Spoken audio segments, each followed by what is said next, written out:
Hey, what's going on? Welcome back. It's the Roundup, and you know, every week, myself, Logan Sama, I'm here for Reversal, checking out what's going on in the world of FGC tournaments, and it's a massive time. It's the last competitive week of the year for us here at Reversal, and there's a huge amount of not only qualifiers for World Tour finals, but some incredible action from the Street Fighter 6 beta as well that's been happening this past weekend. So let's dive straight into the action right here.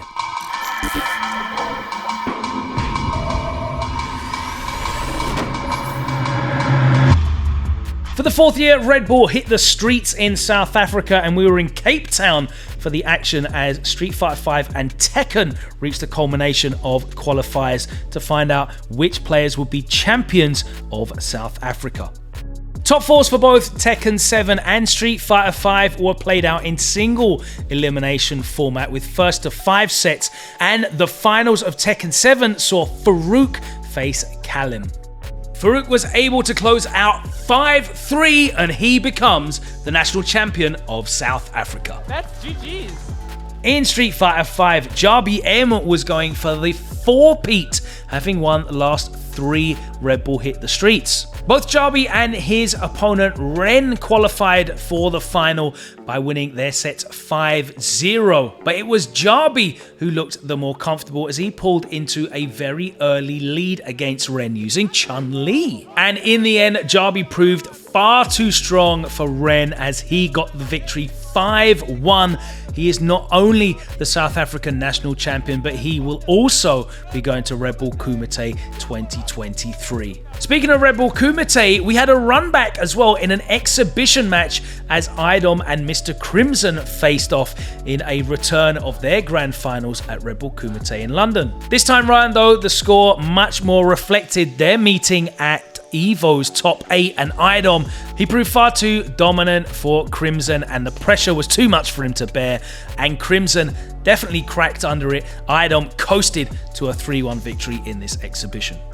One of the biggest uses of the Roundup is keeping track with all of the names that have qualified for Capcom Cup, because we are in World Warrior Regional Finals season and another 9 names have been added to the list already. In US West, Wednesday night fights saw Chris CCH make it to Capcom Cup, one of the most exciting players at the moment, beating out Jot in Grand Finals. On the other side of the US, in the carry-out clash, Idom managed to dominate as he advanced past Kudo in Grand Finals just in time to close off his computer and run straight to the airport to fly out to South Africa. More on that a little bit later. In Central America West's Sonic Hurricane, it was Doomsnake who did it and managed to finish ahead of Todakai in a tense Grand Finals. At our own UOS for France, Valmaster proved his consistency and dominance, managing to fight off a brave attempt from Killzoo in Grand Finals, and Valmaster is the one who's going to be going to the Capcom Cup. In South America B, the majority Argentina field saw Shaka 2-2 with Dalsim take the victory at the Cross Battle Open Series.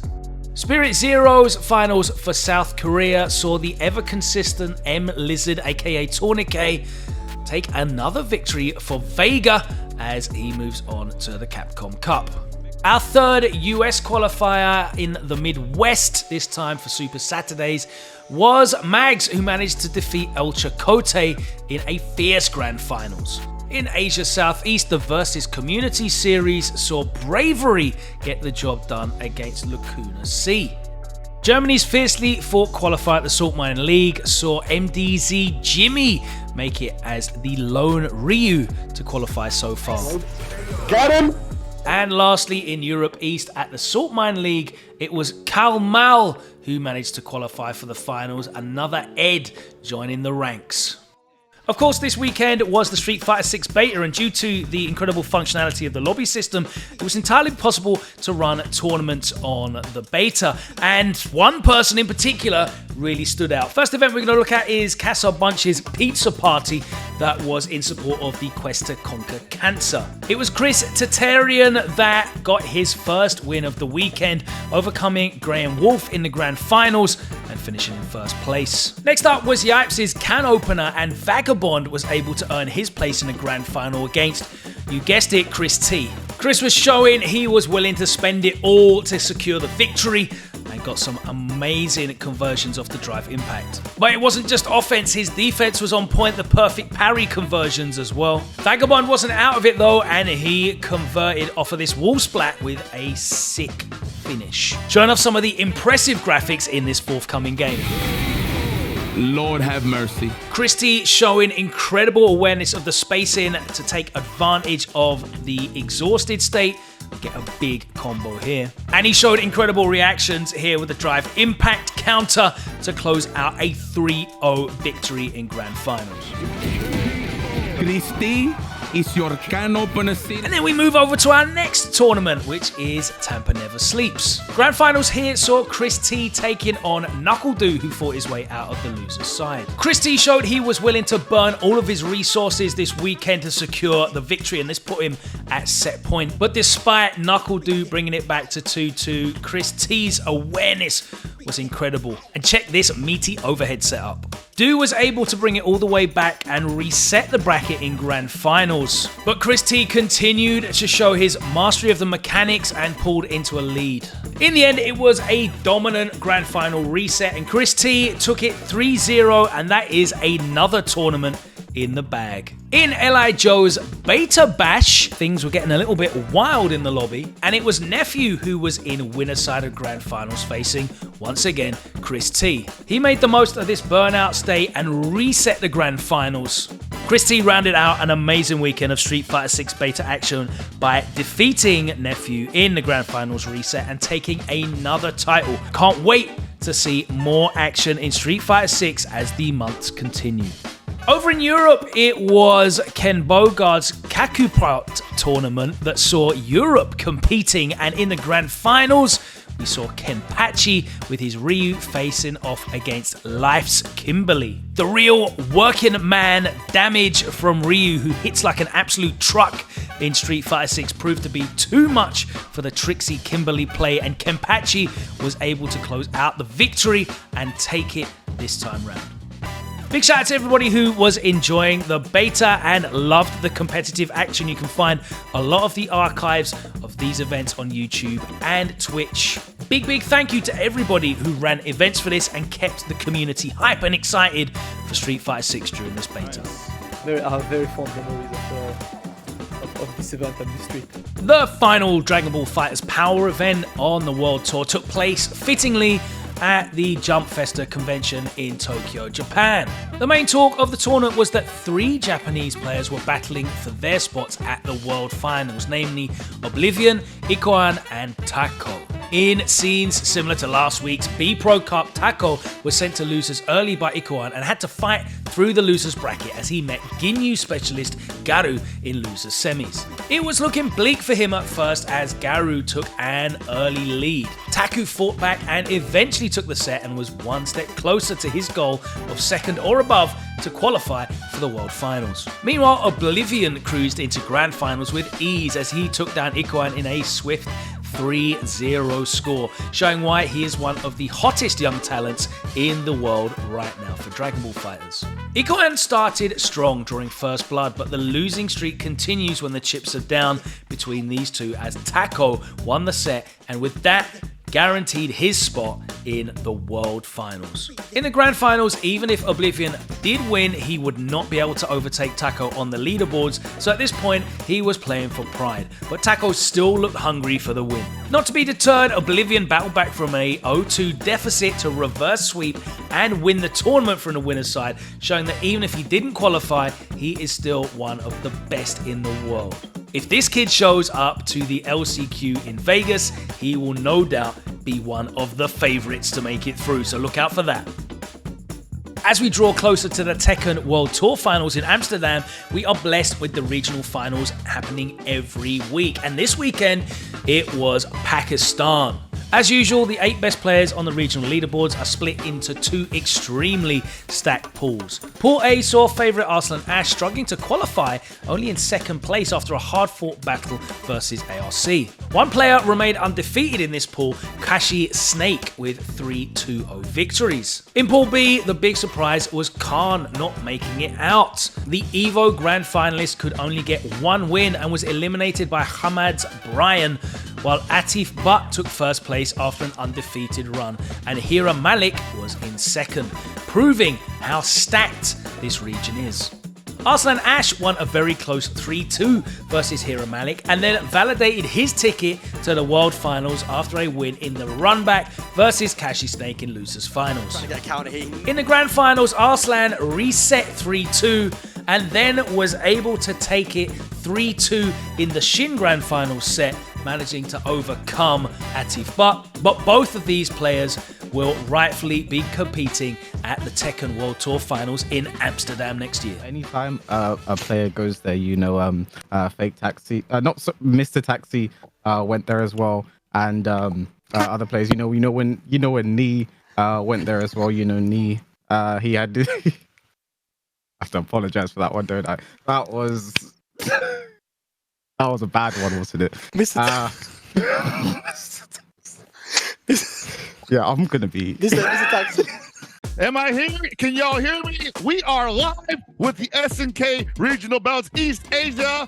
The SNK Regional Bouts continue this week as well, with all eyes on quite possibly the best region in the world, East Asia. 63 players were signed up, and the top 8 saw 5 Japanese, while Leshar and Lacid had to fight in losers to decide who would fly the South Korean flag in this top 8. Leshar unfortunately had to be stopped right after by the one man everyone was looking for, M-Dash. After being sent to losers by teammate Lagia, M-Dash ran the losers gauntlet with victories over Leshar, Tatsuya and Abao. And in the Grand Finals runback, it was time for M-Dash to take his revenge against Lagia, resetting the bracket 3-1 and then winning the final set 3-2. It's over. M-Dash takes it. 3, 2, 1, shoot! Point! Winner! Holiday Matsuri, also known as Holmat, is an anime, gaming and cosplay convention in Orlando, Florida, where you could, of course, randomly meet Jabali with his iconic Jotaro costume. A lot of fighting games had tournaments including Street Fighter V, which was won by Kisame. Smash was won by Jake. And they had a big Strive event acting as the first post-patch offline tournament. A dominant Razzo beat Umisho 3-0 in winners finals. On the losers side, Umisho took it over Hotashi 3-1, but still could not win the runback in grand finals. As one of the very best Leo players in the world, Razzo put these buffs to good use, winning 3-2 in the grand final set. Is Happy Chaos really nerfed, or is Razzo simply too good right now?